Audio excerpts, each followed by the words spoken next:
Vekili Derneği adına arkadaşımızı buraya davet ediyorum. Size kısa bir konuşma yapacağım.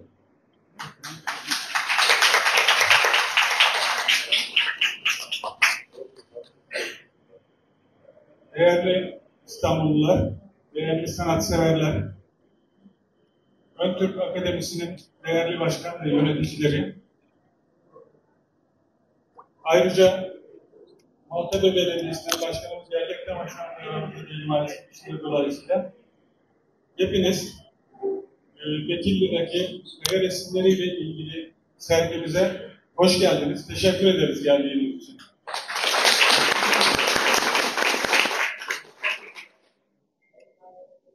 Vekilli, Denizli Uşak sınırında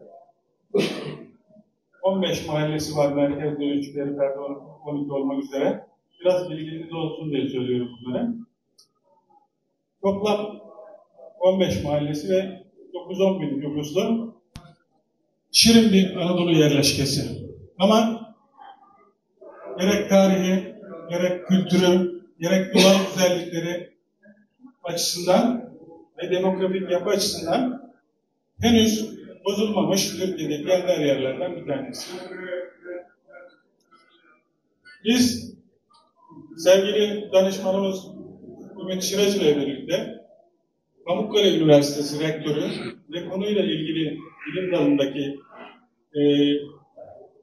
kişilerle bölgeye gittiler, araştırma yaptılar ve bu resimleri buldular.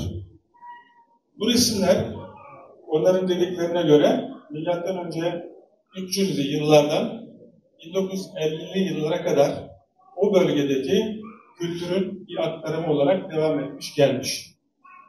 Bizim bölgemizde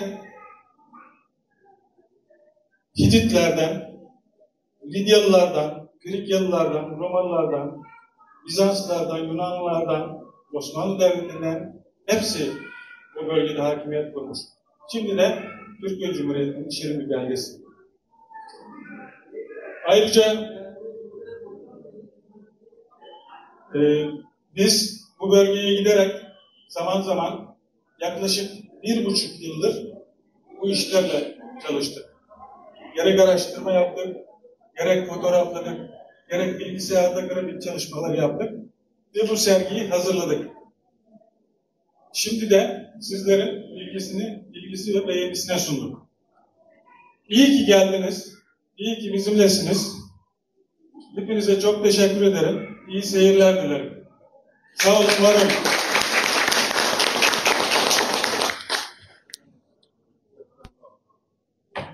Ben mi geleyim? Şimdi sevgili danışmanımız Ümit Şıracı'nın sunumu için ona veriyorum. Ben mikrofon istemiyorum.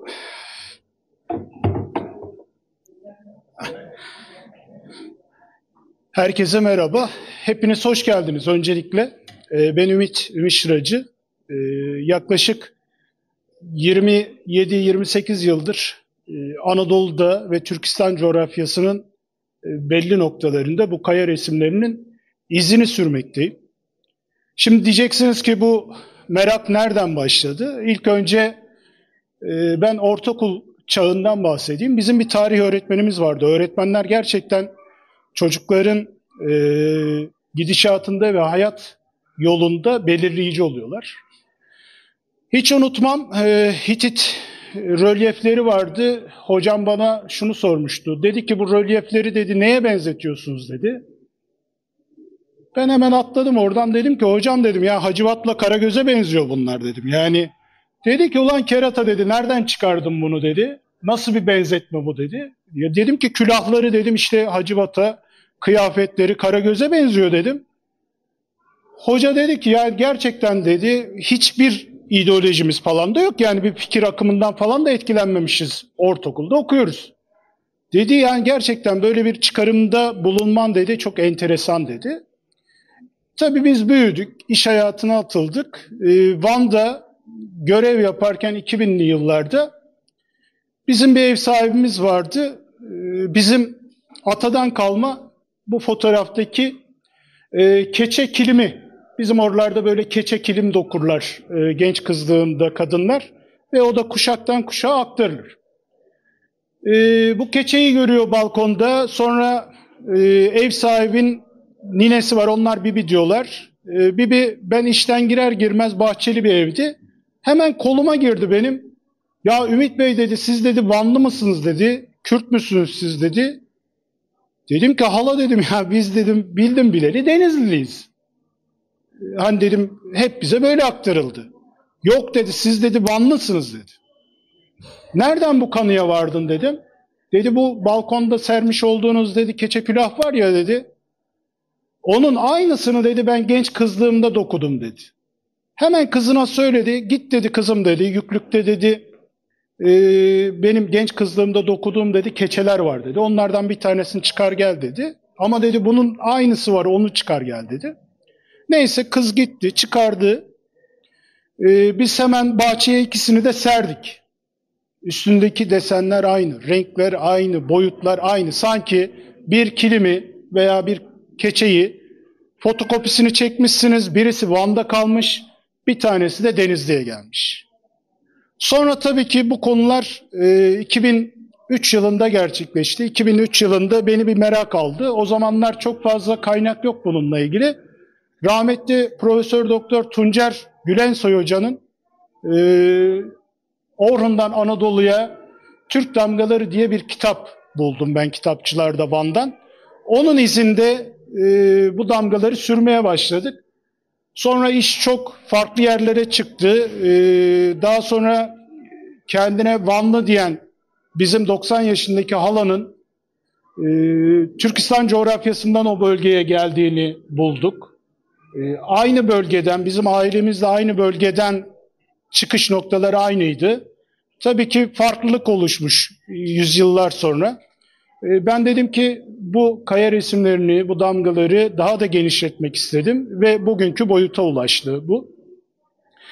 Bu kilimin de gerçekten çok enteresan üstündeki damgalar. Görüyorsunuz bir tanrı damgası var üstünde, daire içinde. Bizim hepimizin haç olarak bildiği ama bizim halı ve kilimlerimizde Anadolu'daki Türk halı ve kilimlerinin üstünde bol miktarda gördüğümüz tanrı damgası var.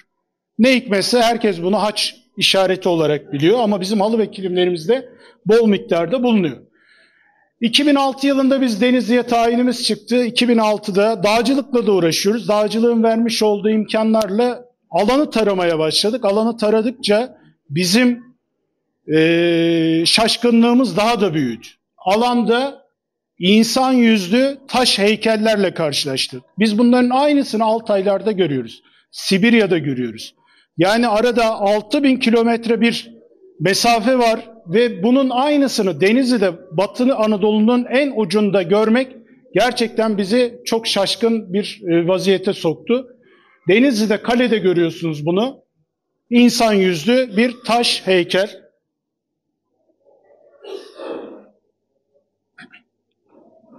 Yine bu kaya resimlerinin izinde Türkistan coğrafyasına gittik. Saymalıtaş'a tırmandık.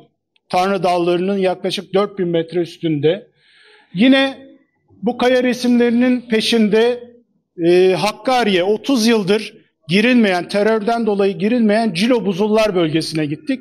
Ve 30 yıldan beri girilmeyen bu bölgede yine Türkistan coğrafyasında Denizli'de karşımıza çıkan kaya resimleriyle karşılaştık. Bunu da literatüre kazandırdık. Yine Cilo Dağları'ndan kaya resimlerini görüyorsunuz. Çok büyük bir alan burası. Yine Kırgızistan'dan, Isıkgöl kenarından bir kaya resim alanı. Burası Kazakistan'dan, Tamgalı'dan. Sibirya'dan bir alan görüyorsunuz. Sibirya'da tam Cilo buzulları. Sibirya'da da yine Hakkari'deki gibi Cilo buzulları var. O bölgede de kaya resimlerini görüyorsunuz. Bunlar Tanrı Dağları'ndan, Saymalıtaş'tan. Yine Van, Tirşin kaya resim alanı. Burada çok enteresan bir olayla karşılaştık.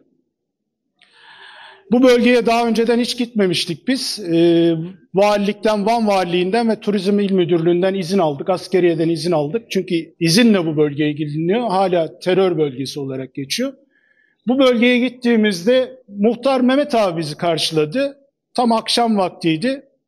Mehmet abi sofrasına davet etti bizi. Yemek yerken şöyle bir muhabbet açıldı. Dedim ki Mehmet abi, sizin bu kaya resim alanlarınızda taşla çevrili büyük alanlar var mı? Taş yapılar var mı? Mehmet abi durdu, şöyle bir baktı yüzüme. Sen dedi bizim yaylaya dedi geldin mi daha önce dedi. Dedim ki gelmenin imkanı yok. Zaten terör var. Dedi yemeğe falan bırak dedi. Hemen akşamüstü gün kararmak üzereydi. Gün karardıktan sonra zaten yaylaya gitmenin imkanı yok. Hemen dedi bırak dedi yemeği dedi. Tirşin'e çıkalım dedi. Orada dedi sana dedi bu taş yığınlarını göstereceğim. Hemen biz yemeği falan bıraktık, apar topar arabaya atladık. Kaya resimlerinin olduğu alandan 1 kilometre üst tarafına gittik. Ve inanır mısınız? Bu şekilde büyük kurganlarla karşılaştık. Ve Mehmet abinin bana söylediği şey şu. Dedi ki bugüne kadar dedi hiçbir akademisyen bunları sormadı. O kadar. Burası 74 yılında bulunmuş bir alan. Ve 74 yılından bu yana hiçbir Türk akademisyeni bu alana gelip de bu alanı kayıt altına geçirmemiş. Ve Mehmet abiye de sormamış. Mehmet abiye biz böyle bir alanı sorunca gerçekten Mehmet abi şaşkınlığını gideremedi. Ve dedi ki apar topar oraya gidelim. Ve Mehmet abiye ben buraya ne diyorsunuz dediğimde buraya Türbü Bükan diyorlar. Kürtçe Türbü Bükan dediklerini ifade etti. Ve dedi biz burayı dedi kutsal sayıyoruz.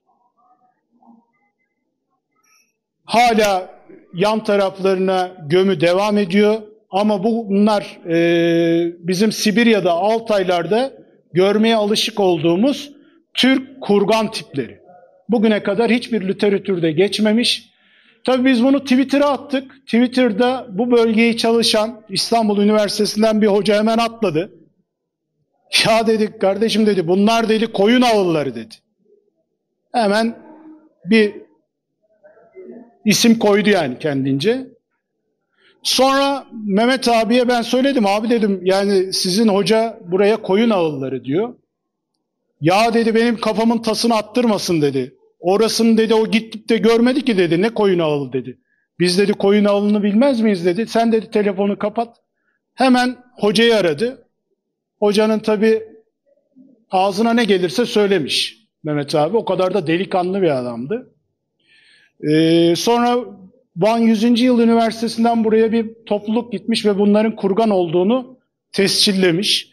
Düşünün 74 yılında bir alan bulunuyor, bir kaya resim alanı bulunuyor ve aradan bunca yıl geçmesine rağmen bu kurganlar literatüre geçmiyor. Şimdi Türkiye'de Türk arkeolojisi diye bir bölüm yok üniversitelerde. Şimdi aynı şey bizim bu kaya resimlerinde başımıza geldi. Biz bu alana demin Mehmet Başkan'ın da söylediği gibi bulduğumuzda Pamukkale Üniversitesi rektörlüğünü götürdük. Yine sanat tarihinden bir hoca bizimle geldi. Alanı gezdirdik, bulduklarımızı gösterdik. Basının hemen önünde dediler ki burası gerçekten tarihi bir yer. Çalışılması gereken bir alan. Çeşitli sözler verdiler. Sonra unutuldu. 2 yıl geçti aradan. Biz hocaya soruyoruz, hiç cevap alamıyoruz. En sonunda Mehmet abiyle kararlaştırdık. Dedik ki biz bunları yaparız. Biraz zaman lazım, biraz emek lazım. Bugün görmüş olduğunuz bu panolar sizin gözlerinizin önüne serildi. Bu panoların içinde 8. yüzyılda, milattan sonra 8. yüzyılda kullanılmayı bırakılmış Türk yazıtları var. Yani resmi tarih diyor ki 8. yüzyılda, milattan sonra 8. yüzyılda bu Göktürk alfabesi kullanılmayı bırakıldı ve tarih sahnesinden silindi. Şimdi 8. yüzyılda, bilimin söylediğini söylüyorum, 8. yüzyılda kullanılmayı bırakılmış bir yazıtın Anadolu'nun en batı ucunda bulunan Bekirli'de bir kaya üstünde ne işi var? Sorulması gereken en büyük soru bu. Daha sonra umay çizimleri var. Şaman yani kam çizimleri var. Yine 3-4 metrelik dikili balballar var. Bu balbalların üstünde bizim Sibirya'da, Altay'da, Kırgızistan'da, Kazakistan'da görmeye alışık olduğumuz şamanik öğeler var. Ve alanda bir tarihi süreklilik var. Tarihi süreklilik dediği gibi Mehmet abinin 1950 yıllara kadar geliyor. Ve halk oraya Karaçor diyor. Yani bu kaya resimlerinin olduğu yere Karaçor diyor. Karaçor kötü ruh demek. Çorlu, çorlanmışsın, hastalık kapmışsın. Ve buraya yılın belli dönemlerinde gelip Eren günü yapıyorlar. Hıdrellez'de yağmur duasında bulunuyorlar. Böyle de bir kültür ve inanç devamlılığı var. Şimdi bu kaya resimlerini çok fazla uzatmak istemiyorum. Bu kaya resimlerini tarihin belli dönemlerine yamamak istiyorlar. İşte buzul çağına götürüyorlar. Ne bileyim mağara dönemine götürülmek istenen kaya resimleri var. Hepsini söylemiyorum ama bizim Türk stili dediğimiz kazıma ve vurma tekniği kaya resimleri bizim olanlar. Şimdi bunlar nasıl bizim? Tarihi belli olan yapıların üstünde biz bu kaya resimlerini görüyoruz arkadaşlar. Mesela Firik yapılarının üstünde, Eskişehir'de Firik Vadisi'nde tarihi belli olan yapıların üstünde biz aynı kaya resimlerini görüyoruz. Şimdi bunları buzul çağına götürmenin imkanı yok. Çünkü yapılmış yapının tarihi belli. Yine aynı kaya resimlerini Selçuklu döneminden ve Osmanlı döneminden türbelerin üstünde görüyoruz.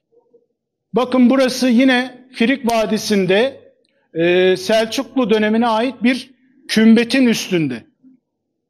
Şimdi gerçekten büyük soru. Siz buzul çağına götürüyorsunuz bir kaya resmini. Tarihi belli olmayan dönemlere götürüyorsunuz ama Anadolu'da Selçuklu kümbetinin üstünde biz bu kaya resimlerini görüyoruz. Aynı kaya resimlerini. Yani sizin buzul çağına götürdüğünüz kaya resimlerini biz Selçuklu yapılarının üstünde görüyoruz. Şimdi bu gerçekten cevaplanması, bilimin bunu cevaplaması gereken bir soru. Şimdi siz farklı medeniyetlere bunu yamamaya çalışıyorsunuz bu kaya resimlerini ama tarihi belli olan yapıların üstünde de bu kaya resimleri var. Şimdi bu gerçekten içinden çıkılmaz bir handikap bilim için. Bunu kazıyan, bu inanca sahip, bu kültürü devam ettiren bir halka ait. Bu da Türkler. Yani siz bunu buzul çağına da götürebilirsiniz ama buzul çağına götürdüğün zaman ben de şunu söylerim. Buzul çağındaki kültür bizim kültürümüz. Bizim inancımız. Yani siz buzul çağına götürürseniz biz de çok eski tarihlerde Türklük varmış deriz yani. O hakka da sahibiz. Çünkü tarihi belli olan yapıların üstünde bu kaya resimleri mevcut.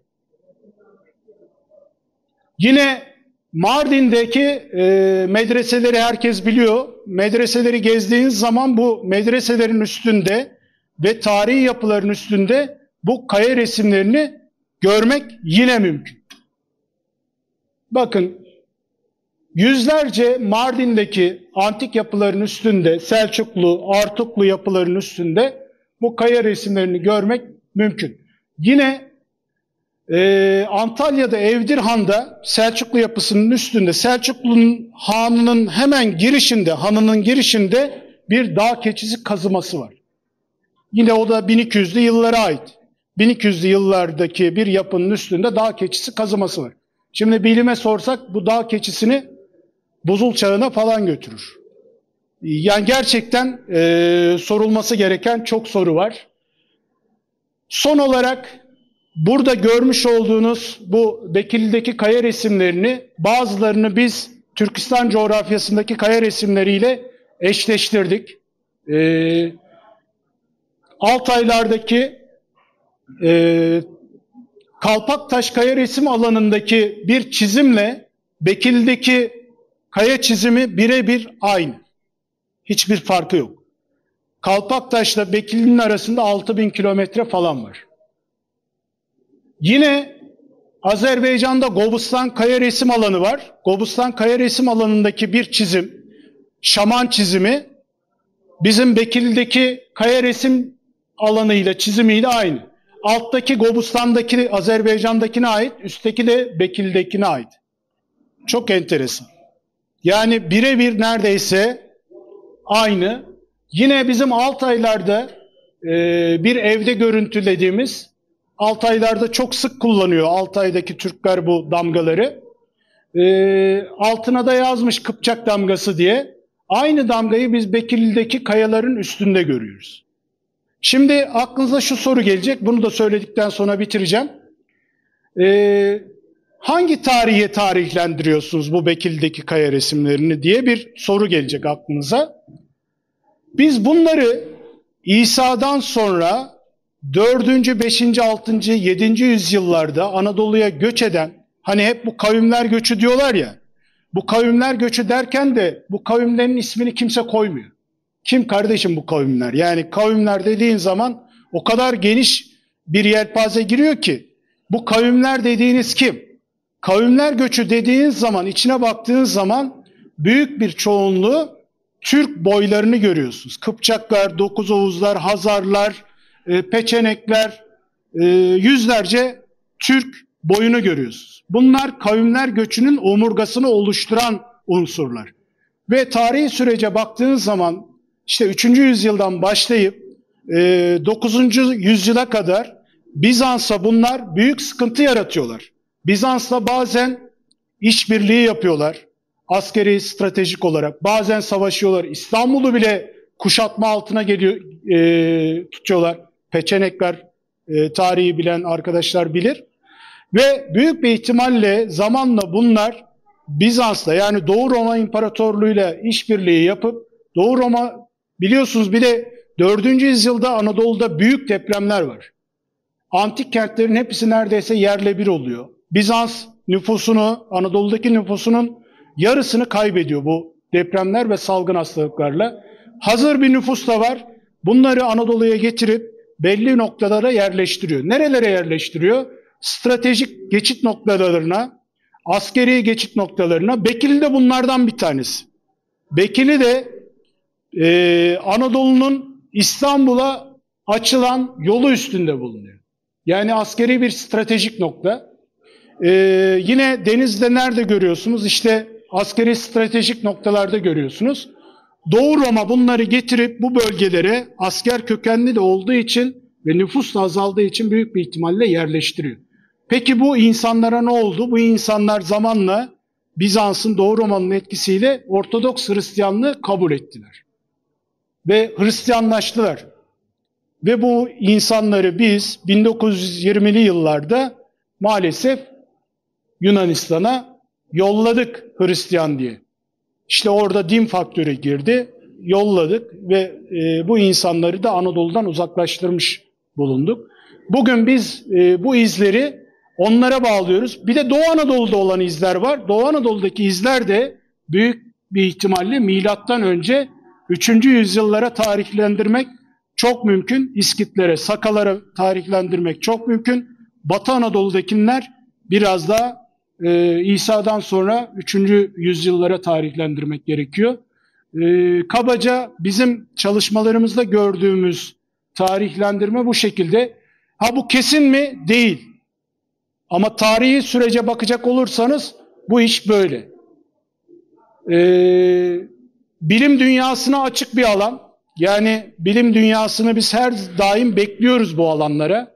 Ama maalesef bizim akademik çevremiz alana herhalde zamanı yok çıkmaya. Alanla çok fazla barışık değil. Halbuki Türk tarihi, Türk kültürü ve Türk inancı Anadolu'da alanlarda yaşıyor. Kadim Türk kültürü. Alanlara gelirlerse biz imkanımız ölçüsünde bu bulduğumuz verileri onlara tanıtırız, gösteririz. Çünkü alanda bunları görmek gerçekten eğitimli bir göz istiyor. Bugün mesela bu Bekirli'deki alana gidin, çoğunu göremezsiniz. Algıda seçicilik gerekiyor. Biz bunları çalıştık. Umarım hak ettiği yere gelir. Bu anlamda Bekirli de hak ettiği yere gelir. Türk tarihi de hak ettiği yere gelir. Anadolu Türk tarihi bizim öğrendiğimizden ve bize öğretildiğinden çok farklı. Ben alanda bunu gördüm, bunu yaşadım ve bunu da bugün ete kemiğe bu şekilde büründürdük. Karşı çıkanlar varsa buyursun alana gelsin. orada tartışalım. Ben Ön Türk Akademisi'ne çok teşekkür ediyorum. Vedat Bey'e bu imkanı bize sağladığı için çok teşekkür ediyorum. Maltepe Belediyesi'ne çok teşekkür ediyorum. Gerçekten kaya resimleriyle ilgili Türkiye'de yapılmış ilk, geldiğiniz için de şeref verdiğiniz için de hepinize çok teşekkür ediyorum. Değerli dostlar, değerli katılımcılar, Ön Türk Akademisi adına eşim Serpil Hanım'ın hazırladığı bir seramiği takdim etmek istiyorum. Hepinize saygılar sunuyorum. Çok teşekkür ederim. Eyvallah. Çok teşekkür ederim.